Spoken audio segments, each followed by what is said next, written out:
Reka tubashimire kandi tubahe ikaze mwe mudukurikira mu makuru y'ibiganiro tubagezeho gatanu kuri gatanu. Twizere ko aho muri hirya no hino hatandukanye mumeze neza. Mbahaye ikaze mu makuru yacu rero tugiye guhera ku yarimo aravugwa muri Repubulika Iharanira Demokarasi ya Kongo. Tubahaye ikaze.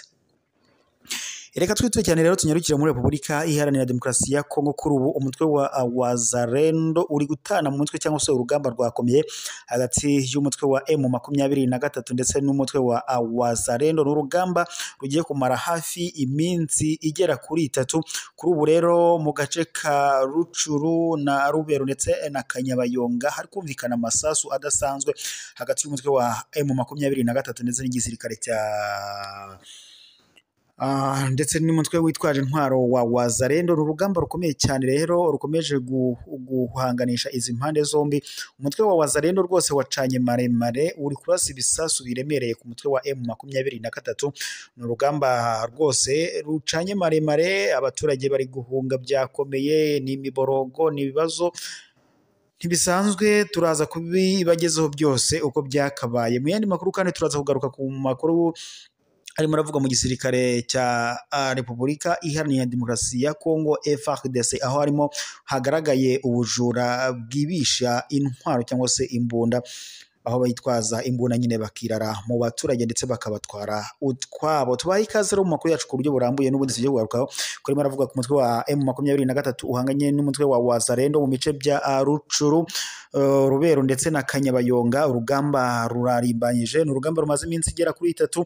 Umutwe wa M23 uri guhangana cyane n'umutwe wa Wazalendo. Uyu mutwe wa Wazalendo uri kuvuga ko ari umutwe uri kurwanira amahoro y'igihugu ndetse n'abaturage. N'urugamba rero kuri izi mpande zombi zihanganishije umutwe wa M23 kuri ubu uyobowe na Sultani Makenga. Rwose intambara yakaze byakomeye cyane muri aka gace ka Rubero ndetse na Kanyabayonga na Rucu.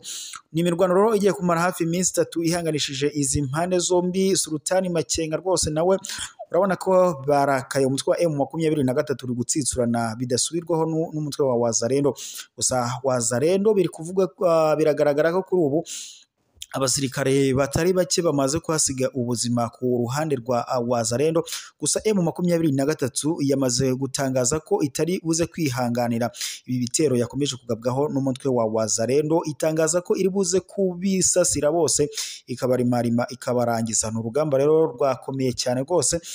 Umutwe wa Wazalendo waje kwirara ku mutwe wa M23 uwugabaho ibitero, maze mu kwerekana ko umutwe wa M23 udakina koko ari intare za Sarambwe zaje kugaragura uyu mutwe wa Wazalendo. Rwose zirabacucuma karahava.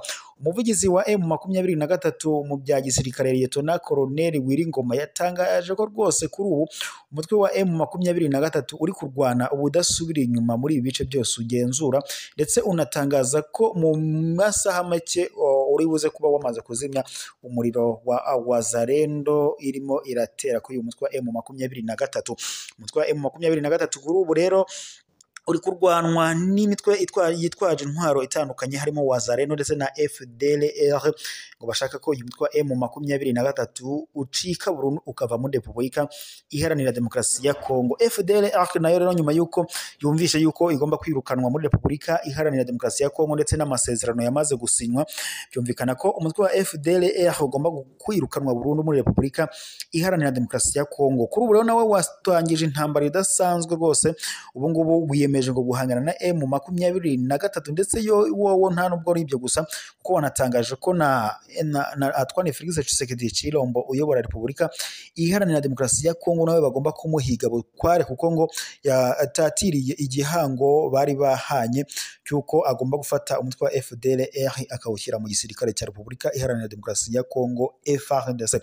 M23 rero nayo mu rwego rwo gukomeza gushakisha amahoro n'umutekano w'abaturage b'abanyekongo, by'umwihariko abo mu bavuga ururimi rw'ikinyarwanda bo mu bwoko bw'abatutsi, nayo rwose iri kurwana yivuye inyuma.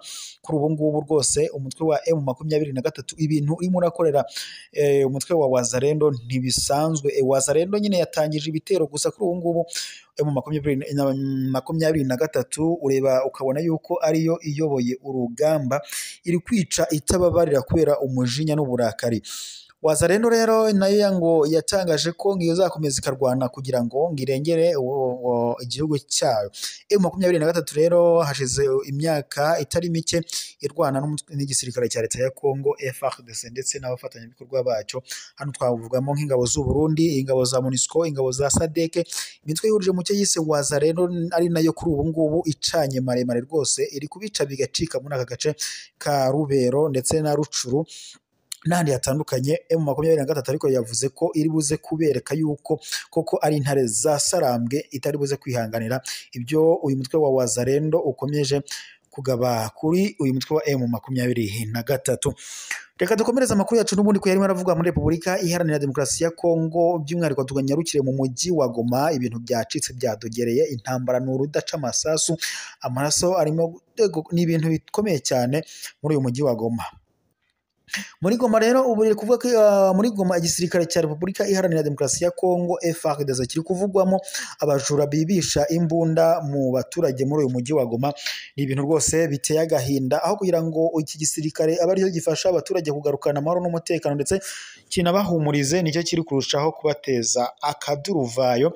Ni intambara rero y'ubujura ikomeye cyane mu gisirikare cya FARDC. Ubuyobozi bw'umujyi wa Goma bwagaragaje cyane ko abantu bagera ku 10 bakekwaho ubujura butandukanye, muri bo harimo abasirikare b'igisirikare cya Repubulika Iharanira Demokarasi ya Kongo FARDC. Aba bantu bafashwe rero mu mukwabo umaze icyumweru wiswe gushyiraho bariyeri cyangwa se road block. Mu bafashwe harimo abasirikare ba Congo FARDC, abasivile bitwaza intwaro zicira umuriro, abashimuta abantu ndetse n'abandi. Komiseri wa polisi Panda Kamanda Faustin, uyo umuyobozi w'umujyi wa Goma, yavuze ko hafashwe intwaro zirimo iyitwa PKM, imbunda nto ndetse na za AK47 n'amasasu atari make. Yavuze kandi ko abasirikare bafatiwe muri ibi bikorwa bajyanywe mu rwego rubagenzura igoma.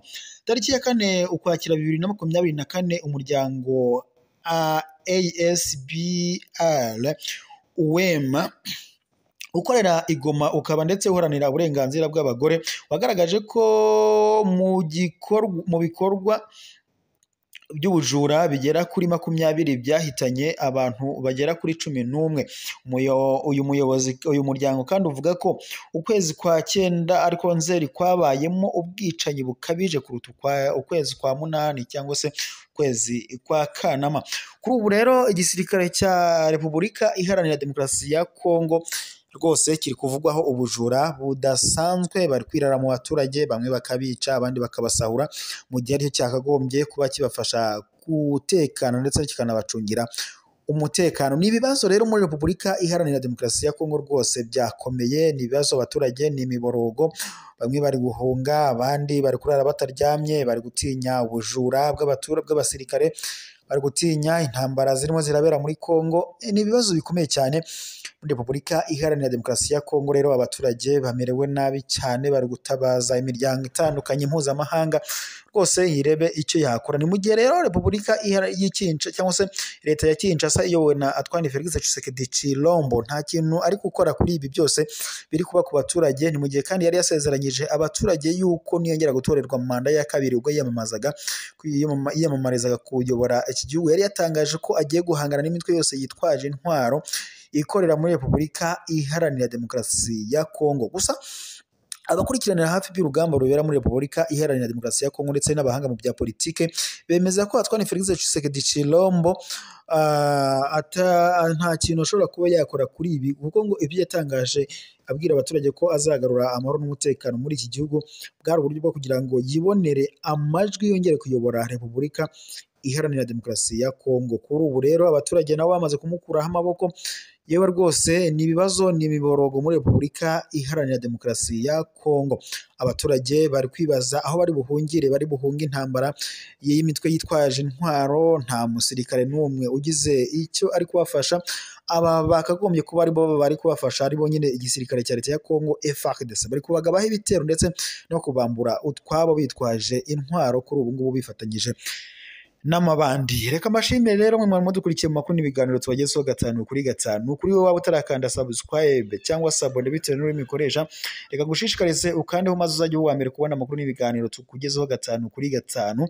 Ntiwibagire gukanda like, share ndetse na comment kubakoresha igifaransa, kandi ntiwibagirwe gukora partage maze musangize amakuru n'abandi bari hirya no hino batandukanye, amakuru arushaho kugenda bageraho 5 kuri 5. Ni amakuru rero mugezweho ku muyoboro wacu wa YouTube ubagezaho amakuru n'ibiganiro biba bitandukanye, tuba twibanda ku makuru avugwa mu ngingo zigendanye nk'umutekano ndetse na politike, ariko by'umwihariko tukibanda ku makuru aba arimo aravugwa hano mu karere k'ibiyaga bigari. Reka rero mbashimire mwe mudukurikira muri Uganda, Tanzania, Repubulika Iharanira Demokarasi ya Kongo, mu Rwanda, muri Kenya, muri Mozambique n'ahandi hatandukanye, ndetse n'abari ku migabane nk'Uburayi ndetse na Amerika za Australia na za Australia n'ahandi hatandukanye.